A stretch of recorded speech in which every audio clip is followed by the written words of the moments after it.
ಲೋಕದ ಪಿತನೇ, ಕುಮಾರನಾಗಿರುವ ಯೇಸುವಿನ ನಾಮದಲ್ಲಿ ನಿನ್ನ ಸಮ್ಮುಖಕ್ಕೆ ಬರ್ತಾ ಇದ್ದೇವೆ ಕರ್ತನೆ.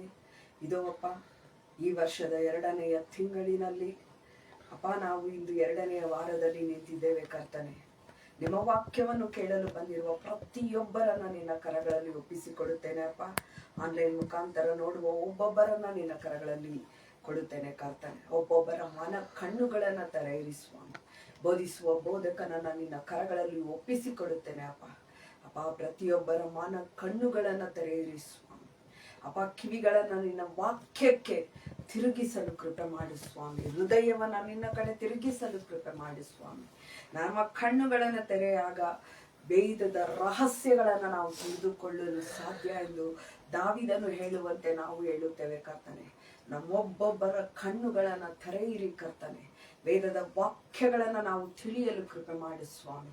ಅಪ್ಪ, ಈ ಒಂದು ಬೆಳಿಗ್ಗೆಯಲ್ಲಿ ನಿಮ್ಮ ವಾಕ್ಯವನ್ನು ಕೇಳಲು ಬಂದಿರುವ ಒಬ್ಬೊಬ್ಬರನ್ನ ನಿನ್ನ ಕರಗಳಲ್ಲಿ ಒಪ್ಪಿಸಿಕೊಡುತ್ತೇವೆ ಕರ್ತನೆ. ಅಪ್ಪ, ಈ ಒಂದು ವೇದದ ಭಾಗವನ್ನ ನಿನ್ನ ಕರಗಳಲ್ಲಿ ಒಪ್ಪಿಸಿಕೊಡುತ್ತೇನೆ. ಬೋಧಿಸುವ ಬೋಧಕನನ್ನ ನಿನ್ನ ಕರಗಳಲ್ಲಿ ಒಪ್ಪಿಸಿಕೊಡುತ್ತೇವೆ ಸ್ವಾಮಿ. ನೀವು ಈ ಒಂದು ವೇದದ ಭಾಗವನ್ನ ನಡೆಸಿಕೊಡಬೇಕಾಗಿ ನಿಮ್ಮ ಸಮ್ಮುಖದಲ್ಲಿ ಕೊಡುತ್ತೇವೆ ಅಪ್ಪ. ಸ್ತುತಿಸುತ್ತೇವೆ. ಸ್ತುತಿಗನಮಾನ ಮಹಿಮೆಯನ್ನ ನಿಮ್ಮೊಬ್ಬರಿಗೆ ಸಲ್ಲಿಸುತ್ತೇವೆ ಯೇಸುವಿನ ನಾಮದಲ್ಲಿ ತಂದೆಯೇ, ಆಮೆನ್, ಆಮೆನ್, ಆಮೆನ್.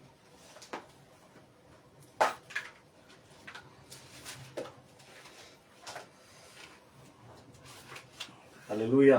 ஹல்லேலூயா. ಎಲ್ಲ சந்தோஷமா இருக்கிறீங்களா? ಎಲ್ಲರೂ ಸಂತೋಷವಾಗಿದ್ದೀರಾ?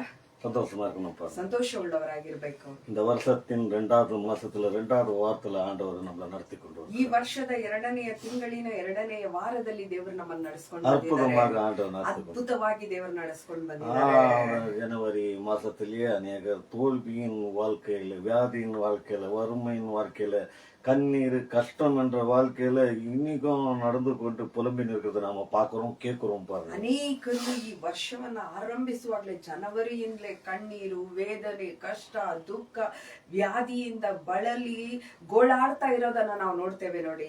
நியூ இயர் ஜனவரி மாசம் 1ஆம் தேதியே செத்து பண்ணாங்க, 1ஆவது வாரத்துல செத்து பண்ணாங்க, மாசம் எல்லாம் செத்து பண்ணாங்க. இந்த 2வது மாசம் ஆரம்பத்துல மரித்து போய் கொண்டிருக்கிறாங்க பாருங்க. ಅನೇಕರು ಈ ವರ್ಷ ಆರಂಭಿಸೋದಿಕ್ ಮುಂಚೆನೆ ತಮ್ಮ ಪ್ರಾಣವನ್ನ ಕಳ್ಕೊಂಡ್ರು. ಈ ವರ್ಷದ ಆರಂಭದಲ್ಲಿ, ಆ ವರ್ಷದ ಜನವರಿ ತಿಂಗಳಲ್ಲಿ, ಫೆಬ್ರವರಿ 1ನೇ ವಾರದಲ್ಲಿ ಈ ರೀತಿ ಅನೇಕರು ತಮ್ಮ ಪ್ರಾಣವನ್ನ ಕಳೆದುಕೊಳ್ತಾ ಇದ್ದಾರೆ. ஏன் சொன்னா பிசாசானவன் சரீரத்து மேல யுத்தம் பண்ணி அவர்களை தாக்கி கஷ்டம், நஷ்டம், வேதனை, துக்கம், பயத்துல தள்ளி அவர்களை மரணத்து பள்ளத்தாக்கில கொண்டு போறான் பாருங்க. ಸೈತಾನನು ಅನೇಕರನ್ನ ವ್ಯಾಧಿಯಲ್ಲಿ நமக்கு ஆண்டவர் வசனங்களை கொடுத்து அந்த வசனங்களை ஞானிக்க சொல்லுகிறார். ಅದಕ್ಕಾಗಿಯೇ ದೇವರು ನಮಗೆ ವಾಕ್ಯವನ್ನ ಕೊಟ್ಟು ಆ ವಾಕ್ಯವನ್ನ ಧ್ಯಾನಿಸೋದಕ್ಕೆ ಹೇಳ್ತಾ ಇದ್ದಾರೆ. அதனாலதான் சப்பத் நாள் என்பது ரொம்ப முக்கியம் பாருங்க. ಅದಕ್ಕಾಗಿಯೇ ಸಬ್ಬತ್ ದಿನ ತುಂಬಾ ಮುಖ್ಯ. 6 நாள் நம்ம படுகிற பாடு கீடுகள்லாம் நம்ம எதுவுமே பிரயாசத்தோட ஜெயிக்க முடியாதுன்றதுதான் 7வது நாள்ல ஆண்டவர் சமூகத்துல அவர் ஆராதி துதித்து மகிமை பண்ணி அவர் வார்த்தையை கேட்டு இந்த 6 நாள் எப்படி ஜெயிக்கிறது என்று கத்துன்னு போறோம் பாருங்க. ಈ 6 ದಿನಗಳಲ್ಲಿ ದೇವರ ವಾಕ್ಯವನ್ನ ಕೇಳಿ ಅದನ್ನ ಘನಪಡಿಸಿ ಆ ವಾಕ್ಯವನ್ನ ಧ್ಯಾನಿಸಿ 7ನೆಯ ದಿನದಲ್ಲಿ ಹೇಗೆ ಬಂದು ನಾವು ನಿಲ್ಬೇಕು, ಆ 7ನೆಯ ದಿನದಲ್ಲಿ ದೇವರ ವಾಕ್ಯವನ್ನ ಕೇಳುವುದರ ಮುಖಾಂತರ ಮಿಕ್ಕ 6 ದಿನವನ್ನ ಹೇಗೆ ಜಯಿಸೋದು, ಆ ಜಯ ಕಾರ್ಯವನ್ನ ನಮಗೆ ದೇವರು ಕೊಡ್ತಾರೆ. ಜಯ ಹೆಂಗಂದು வருதுன்னா கர்த்தர்கிட்ட வருது பாருங்க. ಜಯ ನಮಗೆ ಎಲ್ಲಿಂದ ಬರುತ್ತೆ ಅಂತ ಹೇಳಿದ್ರೆ ದೇವರಿಂದ ಬರುತ್ತೆ. நம்ம கிட்ட நாம பண்ற ஏதோ யுத்தம், நம்ம பண்ற ஏதோ காரியங்கள், ஏதோ பண்ற மற்றவர்கள் கேட்கிற ஆலோசனை மூலமாக எந்த ஜெயமும் வராது. ನಾವು ಮಾಡುವ ಕಾರ್ಯಗಳಿಂದ, ಬೇರೆಯವರು ಕೊಡುವ ಆಲೋಚನೆಯಿಂದ, ನಮ್ಮ ಸ್ವ ಪ್ರಯತ್ನದಿಂದ ಜಯ ಅನ್ನೋದು ಬರೋದಿಲ್ಲ. வாசிக்க பாருங்க, நீதிமொழிகள் புஸ்தகத்துல 21வது அதிகாரம் 31வது வசனத்துல குன்னீர்ப்பா கவனிங்க, என்ன சொல்றாருன்றது கேளுங்க. ಜ್ಞಾನೋಕ್ತಿಗಳು 21ನೇ ಅಧ್ಯಾಯದಲ್ಲಿ 31ನೇ ವಾಕ್ಯವನ್ನ எப்படி பேசுகிறார் ದೇವರು ಯಾವ ರೀತಿ ಮಾತಾಡ್ತಾ ಇದ್ದಾರೆ ನೋಡಿ. ಜ್ಞಾನೋಕ್ತಿಗಳು 21ರಲ್ಲಿ 31.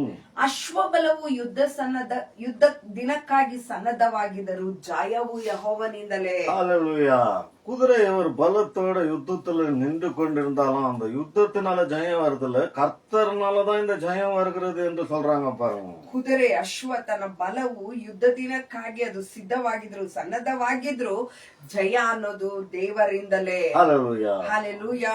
இந்த யுத்தம் நடக்கிற இடத்துல நம்ம பார்த்தோம்னா வந்து நேரா எந்த யுத்தமும் நம்ம பார்த்தல. ஆனா இந்த பிலிம்ல பார்க்கும்போது இந்த ராஜா அந்த ராஜா யுத்த படை வரம் வந்து ஆனைகள் மேல, ஒட்டகள் மேல, குதிரைகள் மேல வந்து நிக்கிறத நம்ம பாக்குறோம் பாருங்க. ನಾವು ಯುದ್ಧಗಳನ್ನ ಕಣ್ಣಿಂದ ನೋಡದೆ ಹೋದ್ರು ಈ ಪಿಕ್ಚರ್ಗಳ ಮುಖಾಂತರ, ಟಿವಿಯ ಮುಖಾಂತರ ನೋಡ್ತೇವೆ ನೋಡಿ.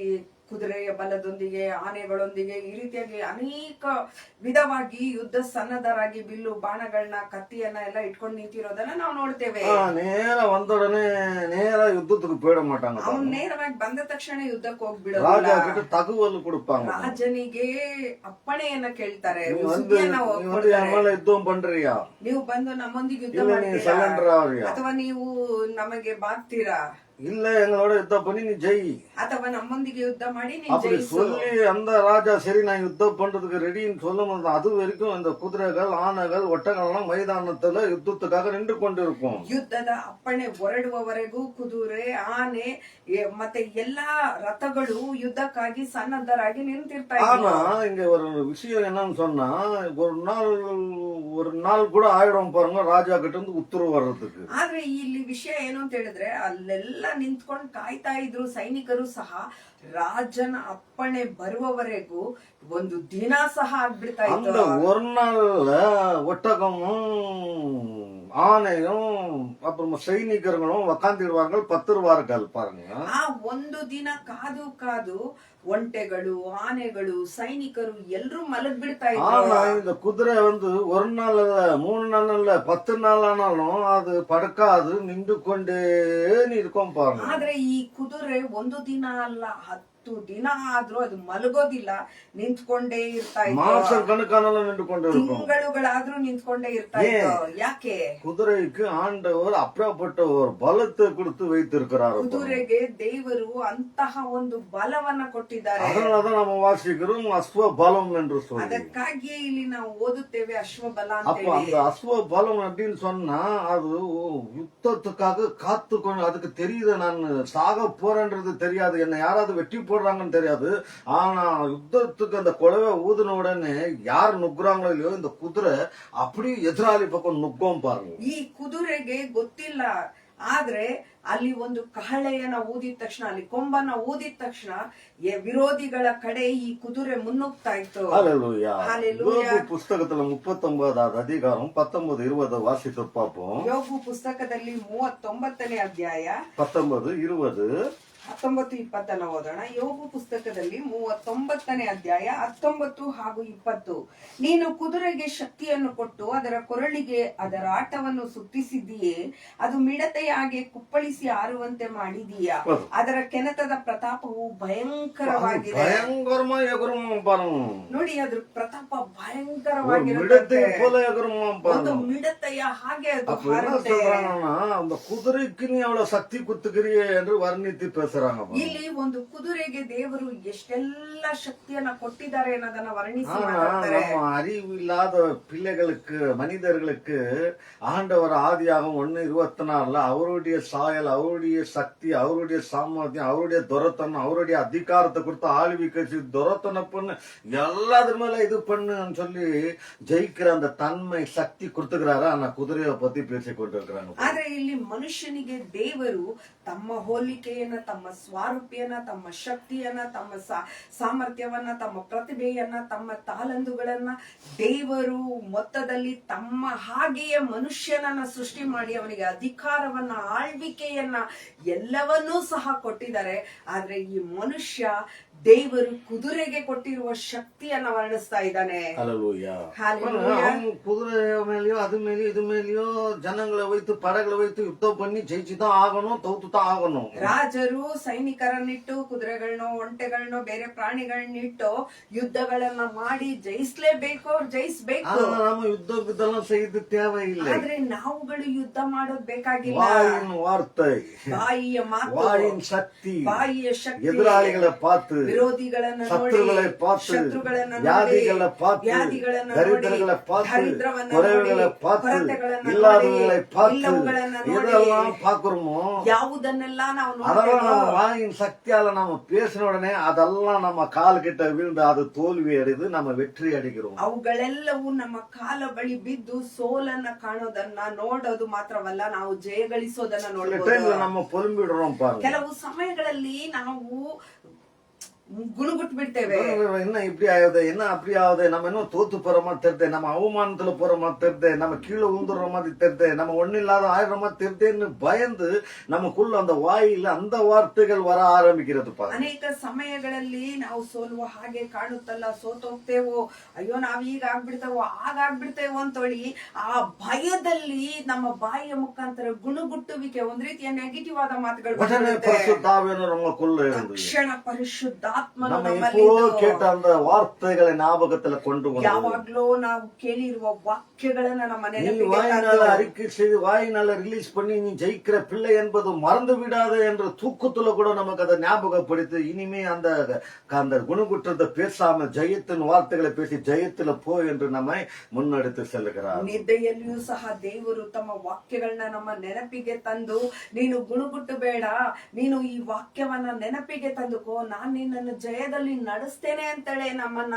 ಆತ್ಮನು ಬಲಪಡಿಸ್ತಾರೆ. கர்த்தர் தாங்க பாருங்க நம்ம ஜெயத்துல நடக்கிறது. ದೇವರು ನಮ್ಮನ್ನ ಜಯದಲ್ಲಿ சங்கீதம் ನಡೆಸುವಂತೆ 20:7 வாசிப்போம். ಕೀರ್ತನೆ 27 சில காரியங்களை நம்ம பார்ப்போம் ಕೆಲವು பாருங்க. ಕಾರ್ಯಗಳನ್ನ ನಾವು இதெல்லாம் ನೋಡೋಣ. தெரிஞ்சுக்கினாதான் நாம ஜெயிக்கிறது எப்படி, நம்ம வாழ்க்கையில தோல்வி வராத ஜெயித்துக்களை இந்த 2026 முடிச்சு 27 டச் பண்றோம்ன்றத இன்னைக்கு உறுதியோட பெற்றுக்கொள்ளுங்க. ಈ ಒಂದು 26ನೇ ಇಸವಿಯಲ್ಲಿ ಹೇಗೆಲ್ಲ ಜಯವನ್ನ ಹೊಂದಿ 27ನೇ ವರ್ಷವನ್ನ ಕಾಣ್ತೇವೆ ಅನ್ನೋದನ್ನ ನಾವು ದೃಢವಾಗಿ அப்ப ಹಿಡಿದುಕೊಳ್ಬೇಕು. ஜெயத்துல போய் 27 டச் பண்றோமா இல்ல தோல்வியில 26 முடிச்சிடுறோமான்றது நீங்க எடுக்கிற தீர்மானம். ಜಯದಲ್ಲಿ 26ನ್ನ ನಡೆಸಿ 27ನ್ನ ಮುಟ್ಟೇವಾ ಅಥವಾ ಸೋಲಲ್ಲೇ 26ನ್ನ ನಡೆಸ್ತೇವ, ನೀವು ಚಿಂತೆ ಮಾಡಿ. அதான் எபேசியர் 4:27 சொல்லுகிறது. ಅದಕ್ಕಾಗಿ ಎಫೆಸದವರಿಗೆ 4:27 பிசாசை எதிர்த்து நில்லுங்கள். ಸೈತಾನನನ್ನ பிசாசு காரியங்களை எதிர்த்து நில்லுங்கள். ಸೈತಾನನ ಕಾರ್ಯವನ್ನು பிசாசு ವಿರೋಧಿಸಿ பிள்ளைகளை ನಿಲ್ಲಿರಿ. எதிர்த்து நில்லுங்கள். ಸೈತಾನನ அவரை ಮಕ್ಕಳನ್ನ குறித்து ವಿರೋಧಿಸಿ எந்த பயமும் ನಿಲ್ಲಿರಿ. படாதீங்க. ಅವರನ್ನ ಕುರಿತು ಯಾವ ಭಯವನ್ನು ಪಡಬೇಡಿ. வாசிக்க கேட்போம் பாருங்க. ಓದೋಣ ನೋಡಿ, 20 ಕೀರ್ತನೆಗಳು 20ರಲ್ಲಿ 7ನೇ ಅಧ್ಯಾಯ. ಕೆಲವರು ರಥಬಲದಲ್ಲಿ, ಕೆಲವರು ಅಶ್ವಬಲದಲ್ಲಿ ಹೆಚ್ಚಳ ಪಡುತ್ತಾರೆ,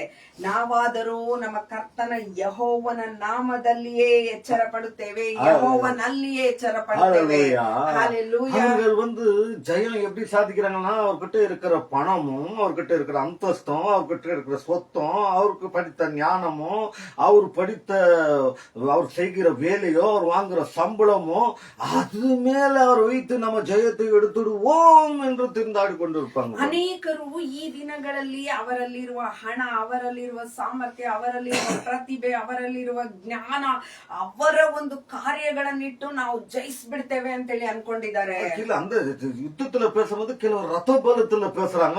ரத்தம் இருந்தாக்க பத்தாதுப்பா, குதிரை பலம் இருந்தாக்க தான் நம்ம ஜெயிக்க முடியும், குதிரை நல்லா ஓடினாதான் நம்ம அடிச்சு ஜெயிக்க முடியும்னு ಅದ್ರ ಮೇಲೆ ನಿಗಾ வைக்குவாங்க. ಕೆಲವರು ತಮ್ಮಲ್ಲಿರುವ ರಥ ಬಲದಲ್ಲಿ, ಯುದ್ಧಗಳಲ್ಲಿ, ಅದು ಮಾತ್ರವಲ್ಲ, ಕೆಲವು ನಮ್ಮ ಹತ್ರ ಇರುವ ಅಶ್ವಬಲದಲ್ಲಿ ಅಂತೇಳಿ ಅದ್ರ ಬಗ್ಗೆ ಮಾತಾಡ್ತಾರೆ.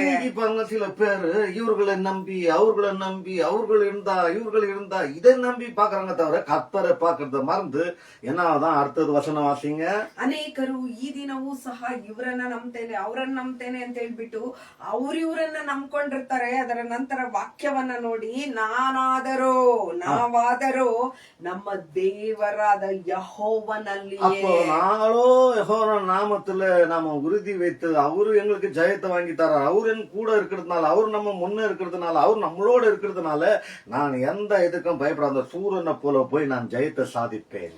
ಯೆಹೋವನು ನಮ್ಮಲ್ಲಿ ಇರೋದ್ರಿಂದ, ಯೆಹೋವನು ನಮ್ಮನ್ನ ನಡೆಸುವವರಾಗಿದ್ರಿಂದ ನಾವಾದರೂ ಯೆಹೋವನಲ್ಲಿಯೇ ಜಯವನ್ನ ಸಾಧಿಸ್ತೇವೆ ಅಂತ ಹೇಳಿ. அதனாலதான் அவங்க என்ன ஆயிடுறாங்களாம் பாருங்க. ಅದಕ್ಕಾಗಿ ಅವ್ರು ಏನಾಗ್ಬಿಡ್ತಾರೆ ಅನ್ನೋದನ್ನ 8ನೇ ವಾಕ್ಯದಲ್ಲಿ ಓದೋಣ.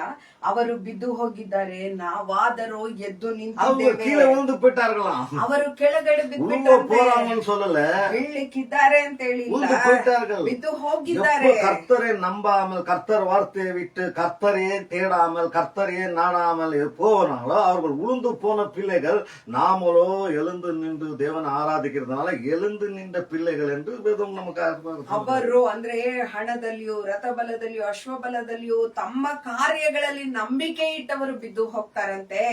ಯೆಹೋವನೇ ನಂಬ್ಕೊಂಡಿರುವ ನಾವು ಎದ್ದು ನಿಲ್ಲುತ್ತೇವೆ. அதனாலதான் யெகோவனே நம்ம அரசன் அப்பனா நம்ம ராஜாக்களை போல பார்த்து நமக்கு ஜெயத்தை வாங்கி தராராம்.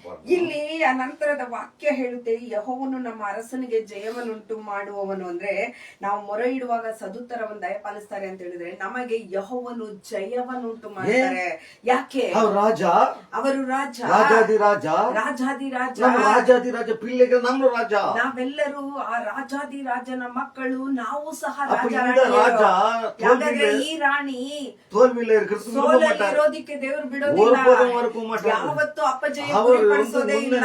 நான் வேண்டாலும் வேண்டலனாலும் அவர் நமக்கு ஜெயத்தை கொடுத்து நடத்துவாரு. அதனால தான் சொல்றாரு, ನಾವು ಮೊರೆ ಇಡುವಾಗ ಸತ್ತುರುವನ್ನು ದಯಪಾಲಿಸೋಣ. ನೋಡಿ, ನಾವು ಬೇಡಿದ್ರು ಬೇಡದೆ ಹೋದ್ರು ದೇವರು ನಮಗೆ ಜಯವನ್ನ ಅನುಗ್ರಹಿಸ್ತಾರೆ. ಅದಕ್ಕೆ ಆ ವಾಕ್ಯ ಹೇಳುತ್ತೆ, ನಾವು ದೇವರ ಹತ್ರ ಮೊರೆ ಇಡುವಾಗ ನಮಗೆ ಸದುತ್ತರವನ್ನ, ನಮ್ಗೆ ಉತ್ತರವನ್ನ ದಯಪಾಲಿಸುವರಾಗಿದ್ದಾರೆ. அதனால தேவ பிள்ளைகளே, ಆದ್ದರಿಂದ ದೇವರ ಮಕ್ಕಳೇ, இரண்டாவது வருஷம் இந்த 2வது வாரத்துல நம்ம போயின்னு இருக்கோம். இந்த 2வது மாசத்துல நம்ம ஒரு வேளை இந்த ஜனவரி மாசத்துல தோல்வியில போற மாதிரி இருந்தீங்களா, இல்ல இன்னைக்கு தோல்வியில மாதிரி இருந்தீங்களா, இன்னைக்கு உங்க வாய்களை மாத்துங்க.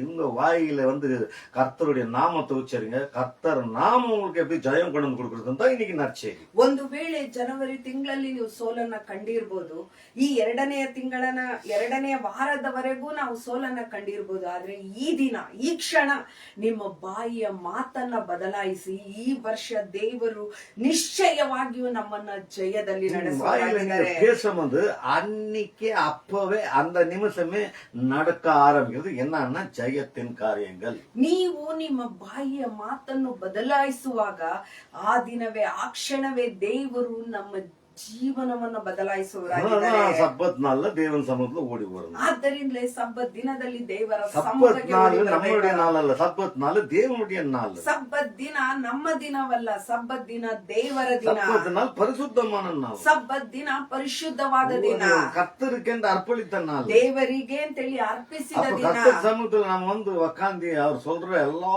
ஆசீர்வாதம், நன்மைகள், கிருபைகள், வார்த்தையை கேட்டுன்னு போய் அதை பேசிதான் நம்ம ஜெயிக்க முடியும். தவிர கர்த்தர்கிட்ட வராமே நம்ம ஏதோ ஒன்னு புக் எடுத்து படிச்சுட்டு ஏதோ ஒரு வசனம் அவங்க அமிச்சாங்க இவங்க அமிச்சாங்க அதை பார்வர்டு பண்ணிக்கின்னு நம்ம வாழ்வே முடியாது. ಸಬ್ಬತ್ ದಿನದಲ್ಲಿ ಏನೋ ಒಂದ್ ತಗೊಂಡು ಏನೋ ಓದಿ ಅವ್ರು ಕಳ್ಸಿದ ಮೆಸೇಜ್ ಇವ್ರು ಕಳ್ಸಿದ ಮೆಸೇಜ್ ಫಾರ್ವರ್ಡ್ ಮಾಡ್ಕೊಂಡು ಆ ರೀತಿ ನಾವು ಬದುಕೋದಲ್ಲ.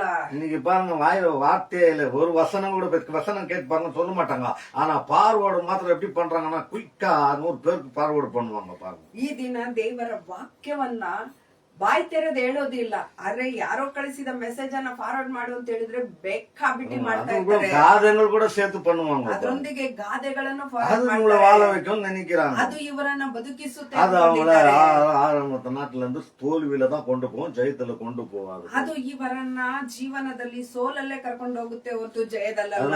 நம்ம ஒரு நிகா வைத்துக்கணும். இன்றைக்கு இல்ல, நாளைக்கு இல்ல, நம்ம வாழ்கிற ஒவ்வொரு நாளும் கர்த்தர் நம்ம கூட இருக்கிறார், நம்ம முன்ன இருக்கிறார், நம்ம பின்ன இருக்கிறார், நமக்குள்ள இருக்கிறார். அதனால எனக்கு எந்த தோல்வி வராது என்று நீங்க ನಾವು ಜೀವಿಸುವ ಒಂದೊಂದು ಕ್ಷಣವೂ ದೇವರು ನನ್ನೊಂದಿಗಿದ್ದಾರೆ, ನನ್ನ ಮುಂದೆ ಇದ್ದಾರೆ, ನನ್ನ ಹಿಂದೆ ಇದ್ದಾರೆ, ನನ್ನೊಂದಿಗೆ ಇದ್ದಾರೆ ಅಂತೇಳಿ ನಮಗೆ ಸೋಲೆ ಇಲ್ಲ, ನಮಗೆ ಜಯವನ್ನುಂಟು ಮಾಡುವವರಾಗಿದ್ದಾರೆ ಅಂತೇಳಿ. கர்த்தர் நம்ம கூட இருக்கிறதுனால, நம்ம பட்சத்துல இருக்கிறதுனால நம்ம பயம் படுத்துக்கிறவன் யார்? ದೇವರು ನಮ್ಮೊಂದಿಗಿರುವಾಗ, ನಮ್ಮ ಜೊತೆ ಇರುವಾಗ ನಮ್ಮನ್ನ ಎದುರಿಸುವವರು. ரோமர் புத்தகத்துல 8வது அதிகாரம் 31வது வசனத்தை எடுத்து வாசித்து பாருங்க. கர்த்தர் நம்ம கூட இருக்கும்போது, நம்ம பட்சத்துல இருக்கும்போது நம்மள பயப்பட வைக்கிறவன் யார்? நம்மள ಎದುರ್ತು ನಿಕ್ಕಿರವನ್ ಯಾರ್? ರೋಮಾಪುರದವರಿಗೆ 8ನೇ ಅಧ್ಯಾಯದಲ್ಲಿ ನಾವು ಓದಿ ನೋಡುವಾಗ, ಕರ್ತನು ನಮ್ಮ ಪಕ್ಷದಲ್ಲಿರುವಾಗ ನಮ್ಮನ್ನು ಎದುರಿಸುವವರು ಯಾರು?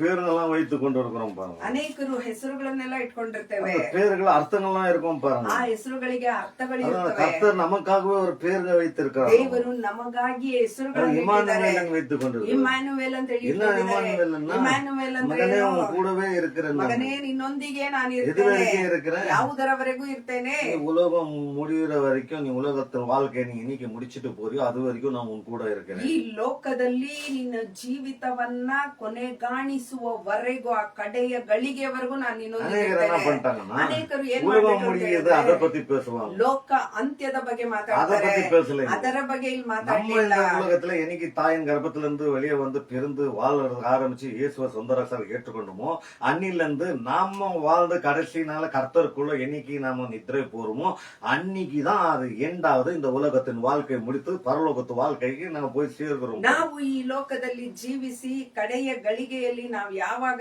ಈ ಲೋಕದ ಒಂದು ಜೀವನವನ್ನ, ಈ ಲೋಕ ಯಾತ್ರೆಯನ್ನ ಮುಗಿಸಿ ನಾವು ದೇವರೊಂದಿಗೆ ಜೀವನವನ್ನ ಆರಂಭಿಸ್ತೇವೋ ಆ ದಿನವೇ ಇದು ಅಂತ್ಯಗೊಳ್ಳುತ್ತೆ. ஹல்லேலூயா. அதனாலதான் அடிக்கடி நான் மார்க் புத்தகத்துல 4வது அதிகாரம் 24, 25 உங்களுக்கு சொல்லிக்கிட்டே இருப்பேன். காது கொடுக்கறதுல எச்சரிக்கையா இருங்க. தவான போதனையை கேட்டு அவங்களுக்காக வேண்டிக்கணும், உங்களுக்காக வேண்டிக்கணும், எந்த வேண்டிக் கொள்ளுமோ உங்களை எதுவுமே கொண்டு போய் ஒரு கடுவோட கூட தள்ளி உங்களை சேர்க்காது. ಅದಕ್ಕಾಗಿಯೇ ಮಾರ್ಕ್ 4ನೇ ಅಧ್ಯಾಯದ 24, 25ನೇ ವಾಕ್ಯವನ್ನ ನಾನು ಯಾವಾಗ್ಲೂ ನಿಮಗೆ ಹೇಳ್ತಾನೆ ಇರ್ತಾನೆ. ಕಿವಿಗೊಡುವ ವಿಷಯದಲ್ಲಿ ಎಚ್ಚರಿಕೆಯಾಗಿರಿ. ಯಾಕೆಂತ ಹೇಳಿದ್ರೆ ನೀವು ಯಾವುದನ್ನ ಕಿವಿಗೊಡ್ತೀರೋ, ಯಾವ ವಾಕ್ಯವನ್ನ ನೀವು ಕೇಳ್ತೀರೋ ಅದು ನಿಮ್ಮ ಹೃದಯದಲ್ಲಿ ಹೋಗಿ ಅದುವೇ ನಿಮ್ಮ ಜೀವನವಾಗಿ ಬದಲಾಗತ್ತೆ. ನೀವು ಕೇಳುವಾಗ ಸರಿಯಾಗಿ ಕೇಳಿ ಅದನ್ನ ನಿಮ್ಮ ಬಾಯಿಯ ಮುಖಾಂತರ ಅರಿಕೆ ಮಾಡುವಾಗ ನಿಮ್ಮ ಜೀವನ ಸರಿಯಾಗಿರುತ್ತೆ. இன்னைக்கு நம்ம பேசின்னு இருக்கிறோம். ನೋಡಿ, ಈ ದಿನ ನಾವು ಮಾತಾಡ್ತಾ மத்தியானம் ಇದ್ದೇವೆ. என்ன நடக்குது தெரியாது.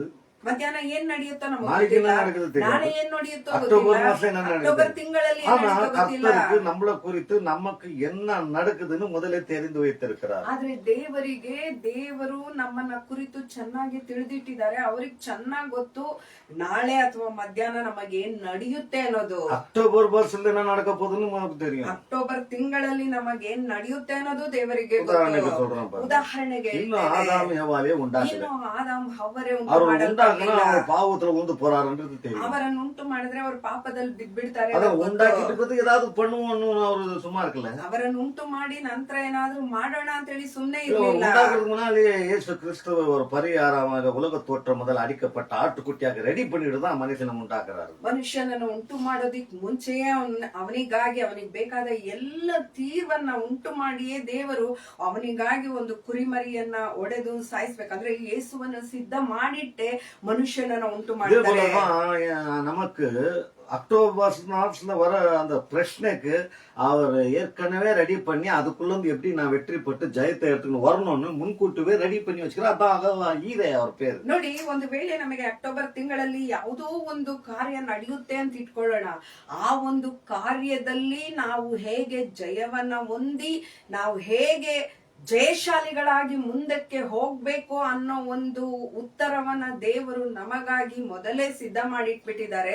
ಅದಕ್ಕಾಗಿ ಅವರ ಹೆಸರು ಯೆಹೋವ ಈರೆ. மத்தியானம் வந்து நமக்கு வர ப்ராப்ளமே தெரியாது, நாம முடிக்கிறோம். ஆனா அவரு அக்டோபர் மாசம் நவம்பர் மாசத்துல வர ப்ராப்ளம் அறிந்து தெரிந்து என் பிள்ளைக்கு இந்த மாதிரி ஆபத்து, இந்த மாதிரி ஒரு இது வருதுன்னு சொல்லி அதுக்காக பரிகாரத்தை வைத்து அன்றைக்கு நடக்க போற காலத்துல எப்படி நம்ம வெளியே வரோம் என்று அன்னைக்கு இது நம்ம பார்த்தா தான் தெரியும். கர்த்தர் நம்ம பட்சத்துல இருந்து எப்படி நம்ம ஜெயத்தை கொடுக்கிறாரு.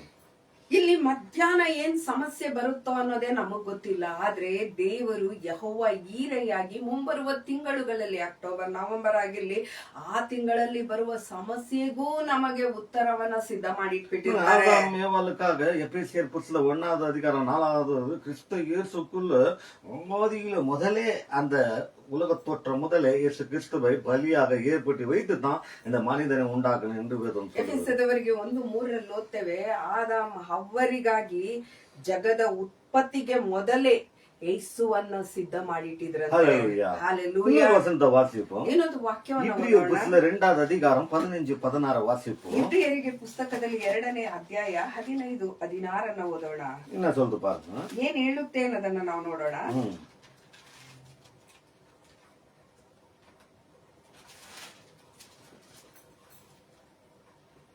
ಮರಣ ಭಯದ ದೆಸೆಯಿಂದ ತಮ್ಮ ಜೀವಮಾನದಲ್ಲೆಲ್ಲ ದಾಸತ್ವದೊಳಗಿದ್ದವರನ್ನು ಬಿಡಿಸುವುದಕ್ಕೂ ಅವರಂತೆ ರಕ್ತ ಮಾಂಸಧಾರಿಯಾದನು. ಆತನು ದೇವದೂತರನ್ನು ಹಿಡಿದವನೆಂದು ಬರೆದಿಲ್ಲ, ಅಬ್ರಹಾಮನ ಸಂತತಿಯನ್ನು ಕೈ ಹಿಡಿದಿದ್ದಾನಷ್ಟೇ. ஹல்லேலூயா. ಹಾಲೆಲೂಯಾ. என்ன சொல்றாருன்னா, ಇಲ್ಲಿ ಏನ್ ಹೇಳ್ತಾ ಇದ್ದಾರೆ ಅಂತ ಹೇಳಿದ್ರೆ,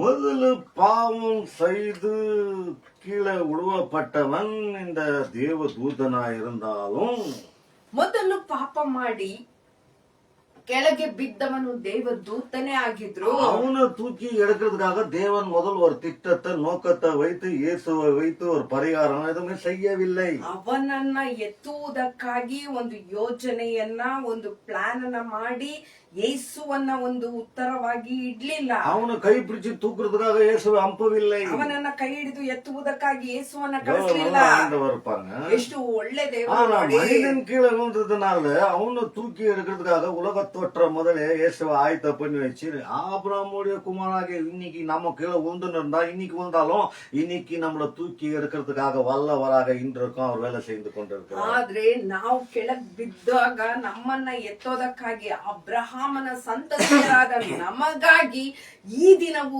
ದೇವರು ತಮ್ಮ ಕೈಯನ್ನ ಕೊಟ್ಟು ಎಬ್ಬಿಸುವವರಾಗಿದ್ದಾರೆ. தேவ பிள்ளைகளை நீங்க கீழே விழுந்து போயிருந்தால் மனம் திரும்பி இயேசுவுக்கு திரும்புங்கள். ஆண்டவர் உங்களை கையை பிடித்து தூக்கி மறுபடியும் நிக்க வைத்து உங்கள் நல்வாழ்வுகளை நடத்துவார். ಒಂದು ವೇಳೆ ನೀವು ಕೆಳಗಡೆ ಬಿದ್ದಿದ್ದೀರಾ, ಚಿಂತಿಸಬೇಡಿ. ಈ ದಿನವೂ ಸಹ ದೇವರು ನಿಮಗೆ ಕೈಯನ್ನ ಕೊಟ್ಟು ಎತ್ತುವವರಾಗಿದ್ದಾರೆ. முதல்ல தெரியும் பாருங்க, ಅವರಿಗೆ ಮೊದಲೇ ಗೊತ್ತು, எல்லாமே தெரியும், ಎಲ್ಲವೂ ಗೊತ್ತು. அதுதான் ஆர்சி சர்ச்சில் பேசும்போது எல்லா வல்ல இறைவன் என்று சொல்றாங்க. ಅದಕ್ಕಾಗಿಯೇ ಅನೇಕ ಸಭೆಗಳಲ್ಲಿ ಎಲ್ಲವನ್ನು ಬಲ್ಲ ಶಕ್ತನೇ ಅಂತೇಳಿ ಮಾತಾಡ್ತಾರೆ. 1 ಪೇತ್ರ 1:19-20 ವಾಸಿತ್ತು. 1 ಪೇತ್ರ ಪುಸ್ತಕದಲ್ಲಿ 1:19 ಓದೋಣ. 19-20 முதல்ல எப்படி தெரியும் என்று சொல்றாரு பாருங்க. ಮೊದ್ಲೇ ಹೇಗೆ ಗೊತ್ತು ಅನ್ನೋದನ್ನ ಇಲ್ಲಿ ಹೇಳ್ತಾರೆ ನೋಡಿ. 1 ಪೇತ್ರ 1:19-20 ವಾಕ್ಯ. ಪೂರ್ಣಾಂಗವಾದ ನಿಷ್ಕಳಂಕ ಯಜ್ಞದ ಕುರಿಯ ರಕ್ತದಿಂದಲೋ ಎಂಬಂತೆ ಕ್ರಿಸ್ತನ ಅಮೂಲ್ಯವಾದ ರಕ್ತದಿಂದಲೇ ಎಂದು ಬಲ್ಲಿರಲ್ಲವೇ? ಆತನು ಜಗದುತ್ಪತ್ತಿಗೆ ಮೊದಲೇ ಗೊತ್ತು ಮಾಡಲ್ಪಟ್ಟು ಅಂತ್ಯ ಕಾಲದಲ್ಲಿ ನಿಮಗಾಗಿ ಪ್ರತ್ಯಕ್ಷನಾದನು. ಮೊದಲೇ தெரிந்து நமக்காக இயேசு கிறிஸ்துவின் ரத்தத்தை உலக தோற்றம் முதல்ல அதுக்கப்புறம் எவ்வளவு நல்ல ஆண்டவர்னா, அப்போ இன்னைக்கு நடக்க போகிற ப்ராப்ளம் வந்து நம்ம சாகிற வரைக்கும் நடக்க போற ப்ராப்ளம்ல ஆண்டவர் அறிந்து அந்த ஆண்டவர் சமூகத்துல நம்ம இருக்கும் வந்து அவரோட நம்ம இணைந்து வாழும் வந்து எல்லா இக்கட்டுல இருந்து எல்லா ப்ராப்ளம் விட வச்சு அவர் நடத்தி ஜெயத்துல கொண்டு போறாருன்றதான் இன்னைக்கு நச்சேதி. ನಮಗಾಗಿ ಯೇಸುವನ್ನ ದೇವರು ಗೊತ್ತು ಮಾಡಿ ಇಟ್ಟಿದ್ರಂತೆ. ನಾವು ಪಾಪ ಮಾಡ್ತೇವೆ ಅನ್ನೋದು ಗೊತ್ತು. ಆ ದಿನವೇ ಆದಾಮ್ ಹವ್ವರಿಗಾಗಿ ಯೇಸುವನ್ನ ಜಗದೋತ್ಪತ್ತಿಗೆ ಮುಂಚೆಯೇ ಸಿದ್ಧ ಮಾಡಿಟ್ಟ ದೇವರು ಈ ದಿನವೂ ಸರಿ ನಮಗಾಗಿ, ನಮ್ಮ ಉತ್ತಮ ಜೀವಿತಕ್ಕಾಗಿ ಅವರು ಎಲ್ಲವನ್ನ ಮಾಡಿ ಸಿದ್ಧ ಮಾಡಿಟ್ಟಿದ್ದಾರೆ. ஆபிரகாம் வந்து ஒரு நல்ல மனிதன் கிடையாது. ಅಬ್ರಹಾಮ್ ಅನ್ನೋದು ಉತ್ತಮವಾದ ಮನುಷ್ಯನಲ್ಲ. விக்கிரகாராதனை, ಅವನು ವಿಗ್ರಹಾರಾಧನೆಕಾರ, தேவன் அறியாதவன், ದೇವರನ್ನ ತಿಳಿಯದವನು, ಕೊರತೆಯಲ್ಲಿ ಜೀವಿಸ್ತಾ ಇದ್ದ, ಅಪ್ಪಾದ ಆಸ್ತಿ ಪಾಸ್ತಿಲ ಕೊಂಡೆ வாழ்ந்து கொண்டு ಅವನ ತಂದೆಯ ಆಸ್ತಿಯಲ್ಲಿ ಅವನು ಜೀವಿಸ್ತಾ ಇದ್ದ. பொண்டாட்டி பார்த்தா மலடியா இருக்கிறார், ಹೆಂಡತಿ ಬಂಜೆಯಾಗಿದ್ದಾಳೆ. எல்லாம் போனா பிள்ளை இல்லையான்னு கேட்கும்போது இல்லே இல்லன்னு சொல்லி தலை குனிந்து வாழ்கிற ஒரு மனிதன். ಎಲ್ಲಾ ಕಡೆ ನಿಮಗ್ ಮಕ್ಳಿಲ್ವಾ ಅಂತ ಹೇಳಿ ಕೇಳುವಾಗ ಇಲ್ಲ ಅಂತ ಹೇಳಿ ತಲೆ ಬಗ್ಗಿಸಿ ಜೀವಿಸ್ತಾ ಇದ್ದಾರೆ. வணங்குற தேவன் கிட்ட எல்லாம் உக்காந்து எல்லா தேவன் கிட்டையும் ஏன் ஒரு பிள்ளை கொடுக்கல, ஏன் பிள்ளை கொடுக்கணும், நான் உனக்கு பிள்ளை கொடுக்கணும்னு எந்த கடவுளும் பதில் சொல்லவில்லை. ಅವನು ಹೋಗಿ ಎಲ್ಲಾ ದೇವರ ಹತ್ರ ನಮ್ಗ್ ಮಕ್ಳಿಲ್ಲ, ಮಕ್ಳು ಕೊಡಲ್ವಾ ಅಂತ ಹೇಳಿದ್ರೆ ಎಷ್ಟೇ ಕಡೆ ಹೋದ್ರು ಅವ್ರಿಗೆ ಮಕ್ಳು ಕೊಡ್ಲಿಲ್ಲ. போய் கேட்காத ஒரு கடவுள் வந்து நான் தான் சத்தியம் உள்ள தேவன், நான் தான் நீதியின் தேவன், நான் தான் உன் ஆசீர்வதிக்கிற தேவன், நான் சொல்றது கேட்டு என் பின்னால வந்தேன்னா உன் சந்ததியை பெருக பண்ணுவேன் என்று சொல்லி எப்போ நடக்கிற ಕಾರ್ಯத்தை ಮುನ್ನಾಲ வைக்கிறார். ಆದ್ರೆ ಇವನು ಹೋಗಿ ಕೇಳದೇನೆ ಇವನ ಸಂತತಿಯ ಬಗ್ಗೆ ನೀನು ಈ ದೇಶವನ್ನೇ ಬಿಟ್ಟು ಹೊರ ಬಂದ್ರೆ ನಾನು ಒಂದು ದೊಡ್ಡ ಜನಾಂಗವನ್ನೇ ಕೊಡ್ತೇನೆ ಅಂತೇಳಿ ಆಶೀರ್ವದಿಸಿದ ದೇವರನ್ನ ನಾವು ನೋಡಬಹುದು. ಆಶೀರ್ವಾದ ಹೆಂಗ ಇರುತ್ತದೆ? ಆಶೀರ್ವಾದ ಎಲ್ಲಿದೆ? சொன்னதை நீ கேட்டியன்னா, ನಾನು ಹೇಳಿದ್ದನ್ನ ನೀನ್ ಕೇಳಿದ್ರೆ, சொன்னபடி நடந்தியன்னா, ನಾನು ಹೇಳಿದ ಹಾಗೆ ನಡೆದ್ರೆ, ನನ್ನ ಆಜ್ಞೆಗಳನ್ನ ಕೈಗೊಂಡ್ರೆ பேரை பெக்காதி தருவேன், உன் ஆசீர்வதிப்பேன், உன் சரீரத்தில் இல்லாத ஒரு குறையை நிறைவாக்குவேன், உன் பிள்ளைகளை சந்ததியை நான் பெருக செய்வேன். ஆசீர்வாதம் இன்னும் எதுவுமே ஒரு பிள்ளை கூட இல்ல அப்பே ரிலீஸ் பண்ணி முன் கொட்டி ಆಯ್ತಮ್ಮ வைக்கிறார். ನಾನು ನಿನ್ನನ್ನು ಹೆಚ್ಚಿಸ್ತೇನೆ, ನಾನು ನಿನ್ನನ್ನು ಆಶೀರ್ವದಿಸ್ತೇನೆ, ನಾನು ನಿನ್ನನ್ನು ದೊಡ್ಡ ಜನಾಂಗವಾಗುವಂತೆ ಮಾಡ್ತೇನೆ, ನಿನಗೆ ಮಕ್ಕಳನ್ನ ಕಾಣುವಂತೆ ಮಾಡ್ತೇನೆ ಅಂತೇಳಿ ಇನ್ನು ಒಂದು ಮಗುನೂ ಇಲ್ಲ, ಸಂತತಿಗಳ ಬಗ್ಗೆ ದೇವರು ಮಾತಾಡಿ ಆಶೀರ್ವದಿಸ್ತಾರೆ. ஆபிரகாம் பாக்குறாரு, ஆபிரகாம் ನೋಡ್ತಾರೆ, இது யார் இது, நான் பார்க்காத ஒரு கடவுள், அவர் வந்து நான் தான் சர்வ வல்ல தேவன், நான் யெகோவா தேவன், நான் சொன்ன மாதிரி நீ கேட்டவன் ஆசீர்வதிக்கணும் கேட்கறதுக்கு ரொம்ப நல்லா பாக்குது. இவரை நம்பி நம்ம போலாமான்னு சொல்றது மாத்திரம் இல்ல, நம்பி போறோம். ஆனா தேவன் சொன்ன சில கட்டளைகளை ಆಜ್ಞೆகளை ಕೈಬಿಟ್ಟறான் பாருங்க. ಇಲ್ಲಿ ಈ ದೇವರು ಯಾವ ದೇವರು ನಾನ್ ಕೇಳಲೇ ಇಲ್ಲ, ಆದ್ರೆ ನನ್ನ ಹತ್ರ ಬಂದು ನೀನ್ ನನ್ನ ನಂಬಿ ಬಂದ್ರೆ ನಾನು ನಿನ್ನ ಆಶೀರ್ವದಿಸ್ತೇನೆ, ದೊಡ್ಡ ಜನಾಂಗವಾಗಿ ಮಾಡ್ತೇನೆ, ನಿನ್ನ ಸಂತತಿಯನ್ನ ಈ ರೀತಿಯಾಗಿರ್ತೇನೆ ಅಂತೆಲ್ಲ ಹೇಳ್ತಾರಲ್ಲ, ಇವ್ರು ನಂಬಿ ಹೋಗ್ಬೋದಾ ಅಂತೇಳಿ ನಂಬಿ ಬರ್ತಾನೆ. ಆದ್ರೆ ದೇವರು ಕೊಡುವ ಅನೇಕ ಆಜ್ಞೆಗಳನ್ನ ಬಿಟ್ಬಿಡ್ತಾನೆ. ಒಂದು சின்ன தப்பு பண்ணாலும் அதுக்குள்ள ப்ராப்ளம் வந்து சேர்ந்துரும் என்று நம்ம அறிந்து கொண்டு அந்த தப்பு செய்யாமல் நடந்து கொள்வோம். ದೇವರು ನಮಗೆ ಆಜ್ಞೆ ಮಾಡುವಾಗ, ಆಜ್ಞೆ ಹೊರಡಿಸುವಾಗ ಅದೊಂದು ಚಿಕ್ಕ ತಪ್ಪು ಅಲ್ಲಿ ನಡೆದ್ರೂ ಸಹ ಆ ತಪ್ಪಿಗೆ ಎಷ್ಟೆಲ್ಲ ನಾವು ಕಷ್ಟ ಪಡಬೇಕು ಅನ್ನೋದನ್ನ ನಾವು ತಿಳಿದುಕೊಳ್ಬೇಕು. இது ஒரு தப்பு செய்யறாங்கன்னு சொன்னா அந்த தப்புகளை நம்ம பார்க்காத மாதிரி இருந்து நமக்கு வேண்டது வேலை, அந்த வேலையை நம்ம பண்ணின்னு போயிடுவோம்னு சொன்னா அதுல ஒரு ப்ராಬ್ಲಮ್ ಒಂದು சேர்ந்துரும். ಏನೋ ತಪ್ಪು ಮಾಡ್ತಾರೆ ಪರವಾಗಿಲ್ಲ, ನಮಿಗ್ ಬೇಕಾಗಿರೋ ಕೆಲಸ ಮಾಡ್ಕೊಡ್ತಾರಲ್ಲ ಅಂತೇಳಿ ನಾವು ಸುಮ್ನಾಗ್ಬಿಟ್ರೆ ಅದರಿಂದ ಎಷ್ಟೋ ದೊಡ್ಡ ನಷ್ಟವನ್ನ ಅನುಭವಿಸ್ಬೇಕಾಗುತ್ತೆ. ತಲೆ ಕುಣಿರೋ மாதிரி ಆகும். ಒಂದು ದಿನ ನಾವು ತಲೆ ತಲೆ ನಿಮ್ದು வாழணும்னா பர்ஃபெக்ட்டா கரெக்ட்டா கண்டிச்சு கதறிச்சு ಎಚ್ಚರಿಸಿ ದೇವನ ಒಂದು ಪಾರ್ವಲೆ ನಮ್ಮ ನಡೆದು ಹೋಗೋಣ. ನಾವು ತಲೆ ಎತ್ತಿ ಜೀವಿಸಬೇಕು ಅಂತ ಹೇಳಿದ್ರೆ ಕೆಲವು ಕಾರ್ಯವನ್ನ ಖಂಡಿಸಿ ಗದರಿಸಿ ಎಚ್ಚರಿಸಿ ನಾವು ಮುನ್ನುಗ್ಬೇಕು. ஆபிரகாம் வந்து கொத்தன எடுத்துன்னு வரான், அது ஒரு தப்பாவது. ಅಬ್ರಹಾಮನು ಇಲ್ಲಿ ತನ್ನ ಆಸ್ತಿಯನ್ನೆಲ್ಲ ತರ್ತಾನೆ, ಅದೊಂದು ತಪ್ಪು. அது ಅಪ್ಪ ಆಸ್ತಿ ಇಲ್ಲ, ಇವನ್ ಸಂಪಾದಿಸ ಆಸ್ತಿ ಇದು எடுத்துன்னு வரான்.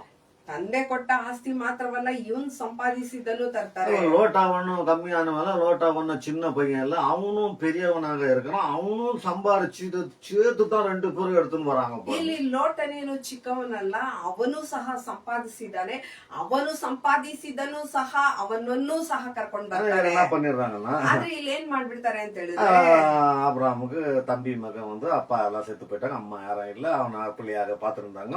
அதனால கடவுள் கூப்பிடும் போது அந்த பிள்ளையை எப்படி விட்டுட்டு பண்ணி ஒரு பிள்ளைய மாதிரி ஒரு குழந்தை மாதிரி பார்த்து அங்க டிக்ளேர் பண்ணி விட்டுறாங்க. ಇಲ್ಲಿ ಅನೇಕರು ಯಾವ ರೀತಿ ಹೇಳ್ಬಿಡ್ತಾರೆ ಅಂತ ಹೇಳಿದ್ರೆ, ಲೋಟನೇನೋ ಚಿಕ್ಕ ಮಗುವಿನ ಹಾಗೆ, ಅವನಿಗೆ ತಂದೆ ತಾಯಿ ಇಲ್ಲ, ಅವನ ಅನಾಥ, ಅವನನ್ನ ಅಬ್ರಹಾಮನೇ ಸಾಕ್ತಾ ಇರೋದ್ರಿಂದ ಅವನನ್ನ ಇವನು ಅಬ್ರಹಾಮ ಕರ್ಕೊಂಡ್ ಬಂದ್ಬಿಟ್ಟ ಅನ್ನೋ ರೀತಿ. 12:5 ಆದಿಕಾಂಡ 12:5.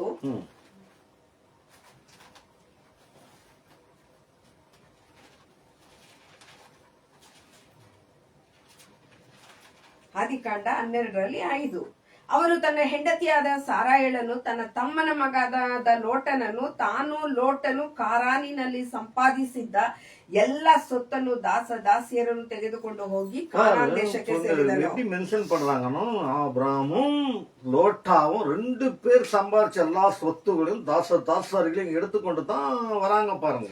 ಈ ಒಂದು 5ನೇ ವಾಕ್ಯವನ್ನ ನಿಲ್ಲಿಸಿ ನಿಧಾನವಾಗಿ ಓದಿ ನೋಡುವಾಗ, ಇಲ್ಲಿ ತನ್ನ ಹೆಂಡತಿಯಾದ ಸಾರಾಯಿ ತನ್ನ ತಮ್ಮನ ಮಗನಾದ ಲೋಟನನ್ನು, ತಾನೂ ಲೋಟನು ಕಾರಾನಿನಲ್ಲಿ ಸಂಪಾದಿಸಿದ ಎಲ್ಲಾ ಸೊತ್ತನ್ನು ದಾಸಿಯರನ್ನು ತೆಗೆದುಕೊಂಡು ಹೋಗಿ ಕಾನಾನ್ ದೇಶದಲ್ಲಿ ಸೇರಿದರು. சின்ன பையன் இல்ல இவன், ಅವನೇನ್ ಚಿಕ್ಕ ಹುಡುಗ ಅಲ್ಲ. ஆஸ்தி எல்லாம் எடுத்துக்கப்பா, வேணா என் ஆஸ்தி எல்லாம் எடுத்துக்கப்பா, நான் கர்த்தரை நம்பி போறேன், கர்த்தரை ஆசீர்வதிக்காரன்னு எல்லாத்தையும் கொடுத்துட்டு விட்டுட்டு வந்திருக்கலாம். ಇವನು ಎಲ್ಲ ಆಸ್ತಿಯನ್ನ ಲೋಟನಿಗೆ ಕೊಟ್ಬಿಟ್ಟು, ಅಪ್ಪ ನನ್ನ ಆಸ್ತಿಯನ್ನು ಸಹ ಸೇರಿಸಿ ಇಟ್ಕೋ, ನಾನ್ ದೇವರನ್ನ ನಂಬಿ ಹೋಗ್ತಾ ಇದ್ದೇನೆ, ದೇವ್ರ ನನ್ನ ಆಶೀರ್ವದಿಸ್ತಾರೆ ಅಂತೇಳಿ ಎಲ್ಲವನ್ನ ಲೋಟನಿಗೆ ಕೊಟ್ಬಿಟ್ಟು ಬರ್ಬೋದಾಗಿತ್ತು. எல்லா ஆஸ்தியத்துன்னு வந்தாலும் அங்க ஒரு பறவை வந்து அந்த பருத்தினால எல்லாமே காலியாகி இவர் ஆசீர்வதிக்கிறதுமா இவங்க வாழணும், அதுதான் தேவனுடைய பிளான். தவிர இவங்க எடுத்துன்னு வந்த ஆஸ்தியில கர்த்தர் இவ்வளவு கொடுத்தாரு, எந்த இவ்வளவு இருந்துச்சுன்னு சொல்றதுக்கு வாய்ப்பே கிடையாது. ಇಲ್ಲಿ ದೇವರು ಆ ಒಂದು ಅಬ್ರಹಾಮನು ಲೋಟನು ತಂದಂತ ಆಸ್ತಿಯಿಂದ ಇವರನ್ನು ಆಶೀರ್ವದಿಸೋದಲ್ಲ, ಅಲ್ಲೊಂದು ಬರ ಬರುತ್ತೆ. ಅವ್ರ ತಂದೆ ಎಲ್ಲಾ ಆಸ್ತಿಯನ್ನ ಕಳ್ಕೊತಾರೆ, ಏನು ಇಲ್ಲದೆ ಅವರು ಇರುವಾಗ ಅವರನ್ನ ಉನ್ನತಕ್ಕೆ ತರುವವರೇ ದೇವರಾಗಿದ್ದಾರೆ. ಸಂಗೀತ 14:2, ಕೀರ್ತನೆ 14:2 ಓದೋಣ ನೋಡಿ. ஆபிரகாமும் நல்லவன் கிடையாது, அப்ரஹாமனேன் ஒಳ್ಳೆಯವನಲ್ಲ. ஆனாலும் ஆண்டவர் அவனை, அப்பா நீ இதெல்லாம் பண்றேன்னு எனக்கு முதல்ல தெரியும், இதனால எனக்கு என்ன ப்ராப்ளம் வருது பாரு, அவனை இட்டுன்னு வந்ததுனால நான் சொல்றது நீ எப்ப கேட்கலையோ, கட் பண்ணி போடு, நான் போடலையோ, அப்ப நீ பெரிய ப்ராப்ளம்ல எப்படி மாட்டிக்கிறேன்றது போக தெரிதுன்னு இட்டுன்னு வராரு பாருங்க. ಇಲ್ಲಿ ದೇವರು ನಾನ್ ನಿನ್ನ ಬಂಧು ಬಳಗನೆಲ್ಲ ಬಿಟ್ಬಿಟ್ ಬಾ ಅಂತ ಹೇಳಿದ್ರು ಸಹ ನೀನ್ ಲೋಟನ ಕರ್ಕೊಂಡ್ ಬರ್ತಾ ಇದ್ಯಾ, ಅದ್ರ ನಿಮಿತ್ತ ನಿನ್ಗೆ ಏನೆಲ್ಲ ಸಮಸ್ಯೆ ಆಗತ್ತೆ ಅನ್ನೋದು ಹೋಗ್ತಾ ಹೋಗ್ತಾ ನೀನೇ ತಿಳ್ಕೊಳ್ತೀಯ ಅಂತ ಹೇಳಿ ದೇವ್ರು ಇಲ್ಲಿ ಹೇಳ್ತಾರ ನೋಡಿ. எப்படி பிரச்சனைகள் உள்ள வருதுன்றது பாரு, ಹೇಗೆ ಸಮಸ್ಯೆಗಳು ನಿನ್ನ வாழவே முடியாது. ನಿನ್ನಿಂದ ಬಾಳೋದಿಕ್ಕೆ ಆಗೋದಿಲ್ಲ. அப்படியாப்பட்ட ஒரு ಅಂತಹ ಒಂದು ಸಮಸ್ಯೆ ಬರುತ್ತೆ. புஸ்தகத்துல 12வது அதிகாரத்துல வந்தாரு ஒரு பரால வருது. 13வது அதிகாரத்துல நம்ம மாத்திரம் வாசிக்கும் போது ஆபிரகாம் தேவன் ஆசீர்வதித்ததுனால பெரிய ஸ்ரீமந்தானா, பக்கத்துல கூட இருக்கிற லோட்டாவும் பெரிய ஸ்ரீமನಾನನು என்று வேதம் சொல்லுது. ಇಲ್ಲಿ 12ನೇ ಅಧ್ಯಾಯದಲ್ಲಿ ದೇವರು ಅಬ್ರಹಾಮನನ್ನ ಕರೀತಾರೆ, ಅವನನ್ನ ಆಶೀರ್ವದಿಸ್ತಾರೆ, ಅವನಿಗಿದ್ದ ಎಲ್ಲವನ್ನ ಆಶೀರ್ವದಿಸ್ತಾರೆ. ಅದೇ ರೀತಿಯಾಗಿ 3ನೇ ಅಧ್ಯಾಯದಲ್ಲಿ ಹಾಗೆ ನಾವು ನೋಡುವಾಗ ಅಬ್ರಹಾಮನು ದೊಡ್ಡ ಶ್ರೀಮಂತನಾಗಿರ್ತಾನೆ, ಅವನೊಂದಿಗಿದ್ದ ಲೋಟನು ಸಹ ದೊಡ್ಡ ಶ್ರೀಮಂತನಾಗ್ತಾನೆ. ஹல்லேலூயா. அப்போ கர்த்தர் ஒரு மனுஷனை ஆசீர்வதிக்கிறேன்னு சொல்லிட்டா அதை யாராலையும் தடுக்க முடியாது பாருங்க. ದೇವರು ಒಂದು ಮನುಷ್ಯನನ್ನ ಆಶೀರ್ವದಿಸ್ತೇನೆ ಅಂತ ಹೇಳಿ ಹೇಳ್ಬಿಟ್ರೆ ಅದನ್ನ ಯಾರಿಂದಲೂ ತಡೆಯೋದಿಕ್ಕಾಗೋದಿಲ್ಲ. எங்க பாப்புறம் ஆகுதுன்னா, அந்த ஆபிரகாம் அந்த லோட்டை கூட இட்டு வந்ததுனால அங்க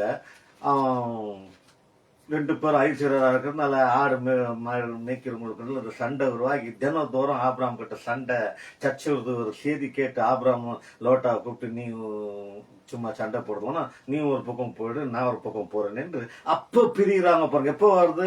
ತಲೆನೋವು ಒಂದು ಮೇಲೆ ಪಿರಿಯರಾಂಗ ಪಾರುங்க. ಇಲ್ಲಿ ಅಬ್ರಹಾಮನ ಲೋಟನ ಆಸ್ತಿ ಅಪರಿಮಿತವಾಗ್ಬಿಡ್ತು. ಇಬ್ಬರ ದನ ಕಾಯುವವರೆಲ್ಲೂ ಜಗಳಗಳು, ನಾನ್ ಮೇಯಿಸೋದ ನೀನ್, ಈ ರೀತಿ ಒಳ ಜಗಳಗಳು ಉಂಟಾದಾಗ ಆ ಸಮಸ್ಯೆಯನ್ನು ತಂದು ಅಬ್ರಹಾಮನ ಹತ್ರ ಹೇಳ್ತಾರೆ. ಇದ್ದರ ಕಿರಿಕಿರಿಯಿಂದ, ಈ ತಲೆನೋವಿನಿಂದ ಆಗ ಅವರಿಬ್ರು ಬೇರೆ ಆಗ್ತಾರೆ. ஹல்லேலூயா. ஹல்லேலூயா. அப்போ 4 ராஜாக்கள் வேற ராஜாங்க மேல யுத்தம் பண்ணும்போது அந்த வர வழியில இந்த லோட்டாக்கு கிடைச்சிருவோம். லோட்டாவையும் லோட்டாவுடைய சொத்து எல்லாம் சம்பாரிச்சது எவ்வளவு சொத்துக்குது அதெல்லாம் புடிச்சுன்னு போயிட்டாங்க. 5 ಅರಸರುಗಳು 4 ಅರಸರ ಮೇಲೆ ಯುದ್ಧಕ್ಕೆ ಬರ್ತಾರೆ. ಆ ರೀತಿ ಯುದ್ಧಕ್ಕೆ ಬರುವಾಗ ಇಲ್ಲಿ ಲೋಟನು ಮಧ್ಯದಲ್ಲಿ ಸಿಕ್ಕಾಕೊಳ್ತಾರೆ. ಲೋಟನನ್ನು ಸಹ ಸೆರೆ ಹಿಡ್ಕೊಂಡು ಹೋಗ್ತಾರೆ. ಲೋಟನಿಗಿದ್ದ ಎಲ್ಲವನ್ನ ಸೆರೆ ಒಯ್ತಾರೆ. ஹல்லேலூயா. இப்ப தப்சின் ஆபிரகாம் கிட்ட சொல்றாங்க. ಈ ರೀತಿಯಾಗಿ ತಪ್ಪಿಸ್ಕೊಂಡು ಬಂದವರು ಅಬ್ರಹಾಮನಿಗೆ ಹೇಳ್ತಾರೆ. ಹೇಳಿದ ತಕ್ಷಣ ஓட்டாவை இட்டுன்னு வந்தது அங்கே விட்டுட்டு வந்தா இந்த ப்ராப்ளம் வந்திருக்காது. இப்ப ராஜா அரேஞ்ச் பண்ணி போயிட்டான்.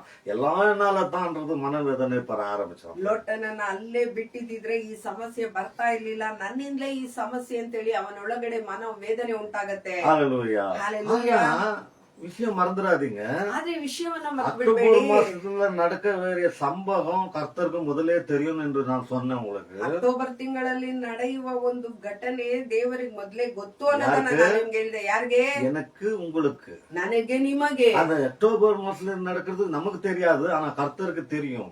ಅಕ್ಟೋಬರ್ ತಿಂಗಳಲ್ಲಿ ನಡೆಯುವ ಕಾರ್ಯ ನಮಗ್ ಗೊತ್ತಿಲ್ಲ, ಆದ್ರೆ ದೇವ್ರಿಗೆ ಗೊತ್ತು. ஆபிரகாம் லோட்டாவை இட்டுன்னு போகும்போது இப்படியாப்பட்ட காரியம் தெரியும் சொல்லி உள்ளுவே 318 ಯುದ್ಧ ಸೈನಿಕರ ಉರುವಾಕಿ ವச்சிட்டு இருந்தார் பாரு. ಆದ್ರೆ ದೇವರು ಈ ಒಂದು ಲೋಟನನ್ನ ಸೆರೆ ಒಯ್ಯುವ ವಿಷಯ ಚೆನ್ನಾಗಿ ಅರಿತಿದ್ರಿಂದಲೇ ಅಬ್ರಹಾಮನಲ್ಲಿ 318 ಮಂದಿಯನ್ನ ಯುದ್ಧಕ್ಕಾಗಿ ಸಿದ್ಧ ಮಾಡಿ ಯುದ್ಧ ಪண்ற வீரங்கிற எல்லாம் அவன் ஒரு பொம்மை வியாபாரியா சுத்தி கொண்டிருந்தவன். ಅಬ್ರಹಾಮನು ಯುದ್ಧ ವೀರನೇ ಅಲ್ಲ, ಅವನು ಒಂದು ಗೊಂಬೆಗಳನ್ನ ಮಾರ್ತಾ ಇದ್ದವನು.